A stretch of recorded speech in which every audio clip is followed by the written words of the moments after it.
Welcome to the Eat Better, Move Better, Live Better podcast presented by Flourish with Tracy, where we'll dive into the realms of holistic wellness, plant-based nutrition, yoga, and self-care to help you live your best life. Tune in every Monday, Wednesday, and Saturday at 8 a.m. Eastern for our special segments. Meditation Monday. Start your week with mindfulness. Wellness Wednesdays. Get the midweek boost you need. Sadhana Saturdays. Dedicate weekends to personal growth. Join us as we explore and discuss all things to eat better, move better, and live better. Today we're going to explore a topic that we all experience. Stress. And we think of stress as bad. And in some instances it is. Today we're going to dig a little deeper into the biology, psychology, and even unexpected gifts hidden within the stress response. We're going to look at the science of stress and how to transform pressure into power.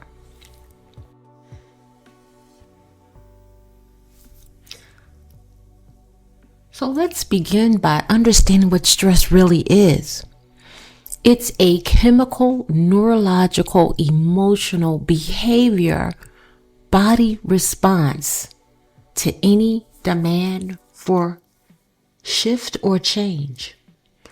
It's not negative by default. As we know, stress has in our ancestors' time been a stress mechanism to help us stay alive, fight or flight. When you perceive something as a threat, whether it's physical, emotional, social, or even imagined, our brain will trigger a stress response. That response prepares the body to face the challenge. And there are two key players in this. The amygdala, which is your internal alarm system, and a hypothalamus, which activates the autonomic nervous system. And this leads to the release of adrenaline for immediate energy and cortisol for sustained alertness. That is the definition of fight or flight. As we know, however, our modern life no longer is full of predators. And it's been replaced with deadlines, social media, traffic, financial concerns, caregiving, emotional pressure, perfectionism, and chronic overthinking. And although all of these types of stimuli has changed, how our body reacts to it is the same. We go through the same motions with each of these things as if we're running from a predator. Our body doesn't know the difference. The response and the chemicals are the same. Stress is not the problem. We need stress in certain instances, but they should be short bursts. Staying in stress is where our problem lies. And when we stay in stress and stay activated long term within stress, it becomes toxic. So let's explore the different types of stress. There are three types: acute, episodic, or chronic. Acute is the short-term stress, a sudden change at work, an argument, a near miss while driving. It creates a quick response. It resolves quickly. The body returns back to balance. You needed the stress in that quick, short instance to get yourself out of danger.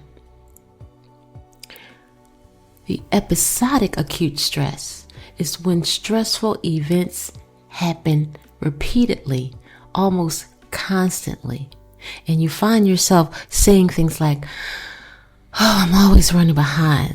Oh, I just can't catch a break. Everything is so important or critical at this time." You are experiencing episodic acute stress. And then the third one, chronic stress. Now, this one's the most dangerous because you're never getting a break. The body's never recovering. There's no recovery cycle. There's no chance to return to your baseline. Chronic stress changes the brain. It suppresses your immune system, disrupts your hormones, affects your sleep, your mood, your digestion, and can contribute to long-term illness. And when we are in episodic acute stress, we stay there, it develops into chronic stress. Most people today live in chronic stress without even realizing it. And it impacts us.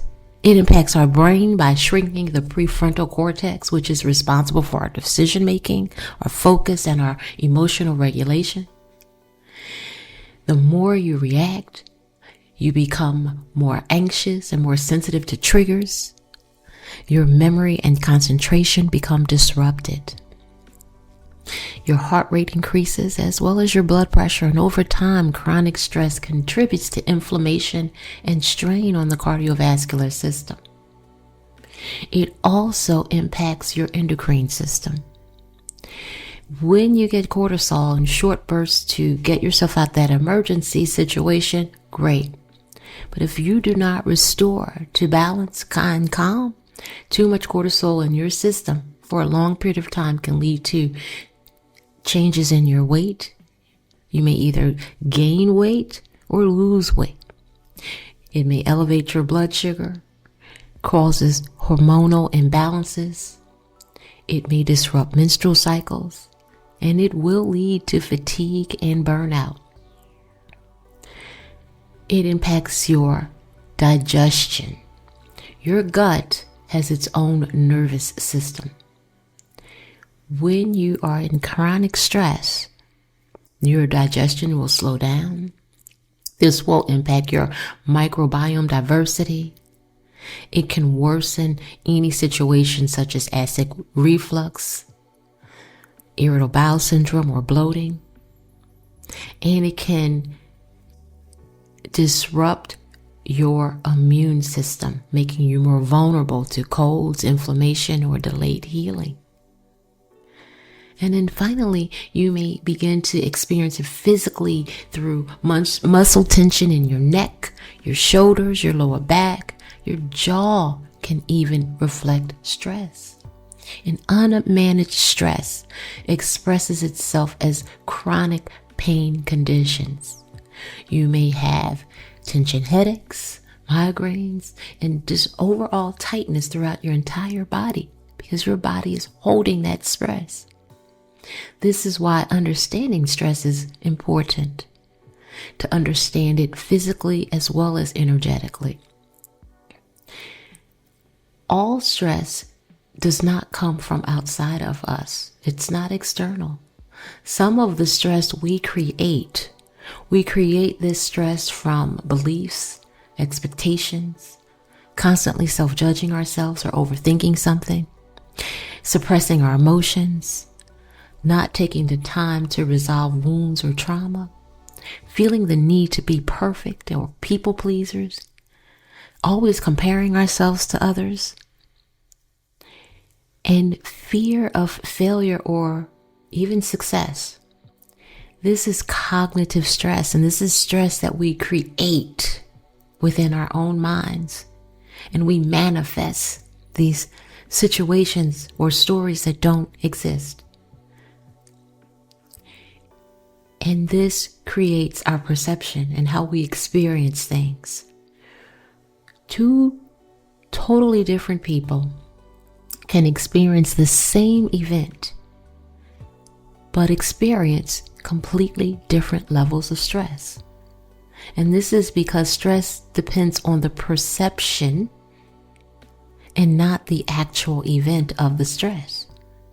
And this is why doing your inner work, mindfulness, stress reduction practices, therapy, journaling, will help you change internally without changing the external situation. Because sometimes you can't change the external situation, But what you can change or shift is how you choose to engage with it. So when you don't resolve stress, you get stuck in a cycle. As we mentioned, the body stores the stress. It becomes a loop. You're triggered, you have a response, you suppress it, your feelings, then the stress accumulates, and then you become more reactive, and then you create more stress. And that cycle will continue to loop and loop and loop until you interrupt it, till you break that cycle. So just as there is a science to stress, there's a science to the opposite of stress, the relaxation. For every stress response, your body has a balance system called the relaxation response. And you activate it through some of the things we've already mentioned, such as slow breathing, meditation, yoga, prayer, chanting, grounding, massage, Reiki therapy, visualization, spending time in nature, gratitude, being mindful, and being positive. When you activate regularly through relaxation, the opposite of what happens during stress occurs. You lower your heart rate, you reduce the blood pressure, you decrease and soften muscle tension, you improve your digestion and your sleep, you repair the immune system, and you boost mental clarity. Why? Because it's not just self-care, it's biology. You're changing the chemicals, the chemical response within the body. You're telling the body, we are not stressed, so the stress chemicals will not be released. So here are some practical tools. Breath work. Inhale for 4 seconds.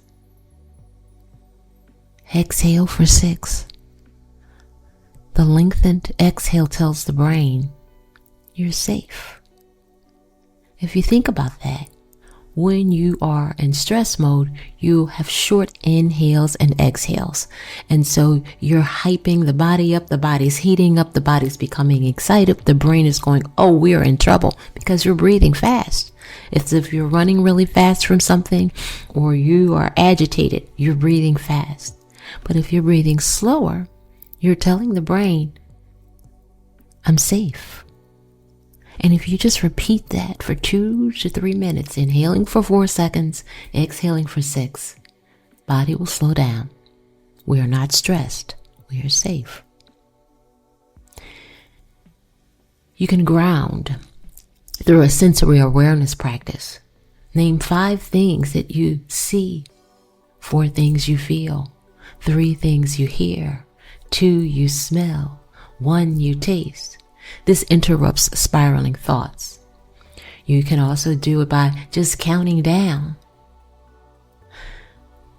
27, 26, 25, 24, 23. And if you lose your space, just start all over. 27, 26, 25. Just count down. It also will interrupt the spiraling thoughts. When you ground through sensory awareness and you connect all of your other senses, you're bringing the body together. You're calming everything down. You can also do what's called a name it to tame it. This technique means to label emotions. It will decrease the activity within the brain that stimulates stress responses. You can just simply say, I feel overwhelmed. I feel frustrated. You're actually calling it out. This will help regulate the brain and initiate the opportunity to then address it. I feel overwhelmed, so I'm going to take a break. I feel frustrated, so I'm going to come back to this later.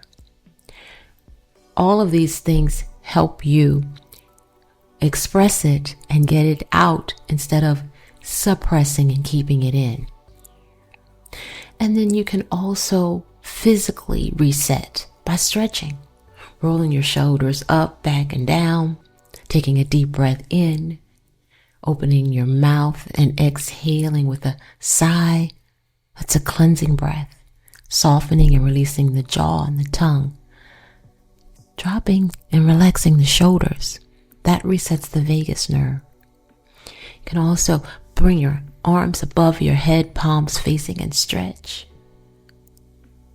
You can go into a full body movement by walking, yoga, qigong, or dancing.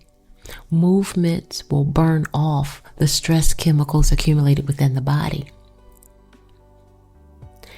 In the same technique as naming it, you can reframe it. You can shift from I can't handle this to I'm doing the best I can. From this is too much to I can take one small step. From this is impossible to I am possible. And then you can create that space, the breaks we talked about, scheduling the breaks, spacing between tasks, taking the time to breathe, stepping away to reboot, reset, rejuvenate, and then come back with a calm mind. When you create that space becomes medicine within your body. And now, how do you transform stress into strength? As mentioned, not all stress is harmful. Some stress is a growth stress, the stress of learning, healing, evolving, and stepping into your potential. And this comes from when you learn a new skill, when you speak publicly, when you start a new career or objective, or exercise. Positive stress. This is called eustress.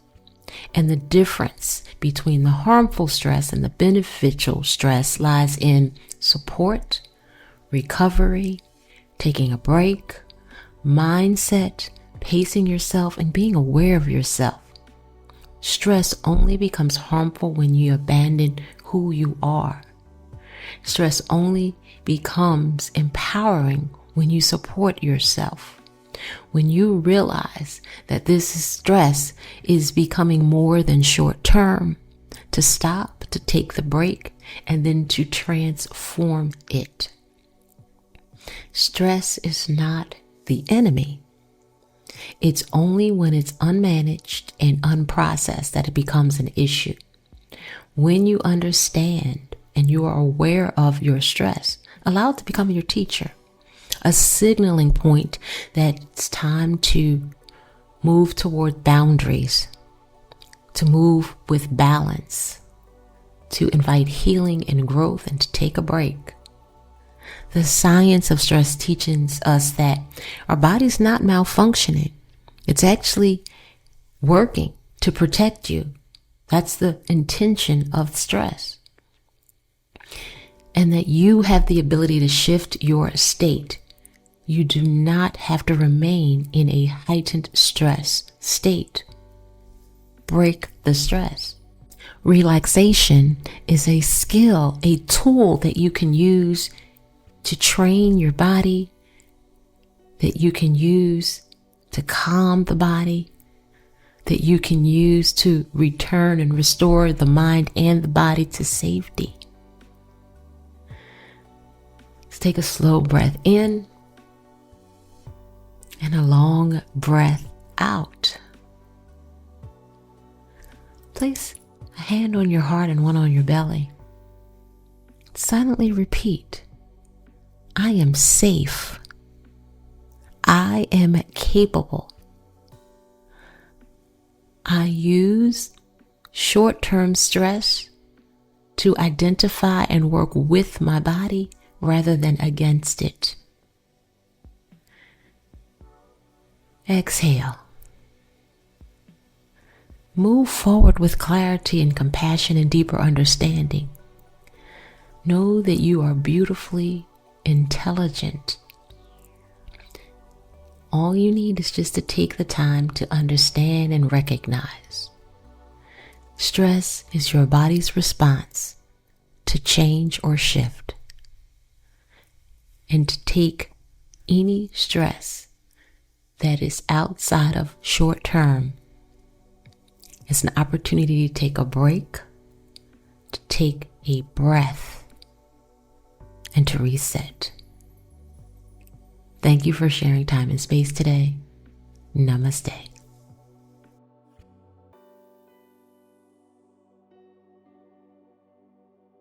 Thanks for tuning in. I hope today's insights help you on a personal journey towards a healthier, happier life. Don't forget to join every Monday, Wednesday, and Saturday at 8 a.m. Eastern for more self-care and holistic wellness tips. Before you go, make sure to comment, click the bell, like, and subscribe buttons for upcoming episode notifications. Be sure to always consult a medical professional before making any major changes regarding your health, diet, or routine. In the meanwhile, stay motivated, stay inspired, and remember, every step you take is one step closer to a better you. Until next time, keep flourishing, and as always, may all be well.